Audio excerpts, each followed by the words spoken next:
ఇక వివరాల్లోకి వెళ్తే ఉమ్మడి విశాఖ జిల్లాలో ఫార్మా ఇతర పరిశ్రమల్లో ప్రమాదాలు పునరావృతం కాకుండా యాజమాన్యాలు పటిష్ట చర్యలు చేపట్టాలని ఏపీ హోంమంత్రి వంగలపూడి అనిత ఆదేశించారు. అనకాపల్లి పట్టణంలోని ఎస్ఆర్ శంకరన్ భవన్లో వివిధ పరిశ్రమల యాజమాన్యాలు, కంపెనీల ప్రతినిధులతో సమీక్షా సమావేశం నిర్వహించారు. Collector Vijayakrishnan, joint collector Jahnavi అధ్యక్షతన జరిగిన ఈ సమావేశంలో మంత్రి అనిత మాట్లాడుతూ ఒకే కంపెనీలో తరచూ ప్రమాదాలు జరిగితే మూసేయాల్సిన పరిస్థితులు తప్పవని సూచించారు.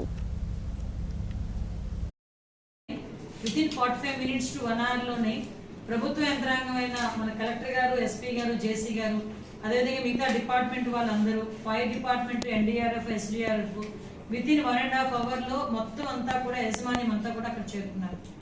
ఆ విషయం ప్రతి ఒక్కరికి కూడా తెలుసు. సుమారుగా అక్కడ జరిగింది చాలా అతి పెద్ద ప్రమాదం. ఆ ప్రమాదం నుంచి బయట కాపాడడానికి ఫైర్ డిపార్ట్మెంట్ వాళ్ళు కూడా ఇమీడియట్ గా రెస్పాండ్ అయ్యి దగ్గర 15 మందిని రెస్క్యూ ఆపరేషన్లో రక్షించడం కూడా జరిగింది. అది కనుక ఇన్ టైంలో జరగకుండా ఉండుంటే ఇంకా మనకి మృతుల సంఖ్య పెరిగేది. సీరియస్గా ఇంజూరీ అయిన వాళ్ళు ఒక 20 మంది, కొంచెం పాక్షికంగా ఇంజూరీ అయిన వాళ్ళు ఒక 18 మంది కూడా ఉండటం ఈరోజు ఇప్పటికీ కూడా హాస్పిటల్స్లో ఉండటం అనేది మనందరం కూడా చూస్తున్నాం.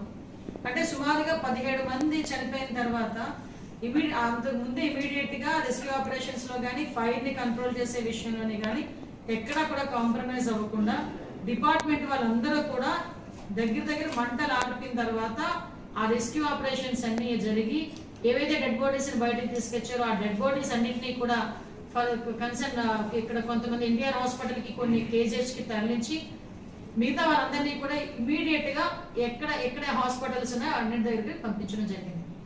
అయితే నన్ను కూడా గౌరవ ముఖ్యమంత్రి గారు అదే రోజు మాకు హోమ్ డిపార్ట్మెంట్ తాలూకా రివ్యూ జరగటం, రివ్యూ అయిన తర్వాత సీఎం గారు నన్ను ఆదేశించడం, ఇమీడియట్ గా మేము బయలుదేరామంటే బై రోడ్ నేను నైట్ 12:30కి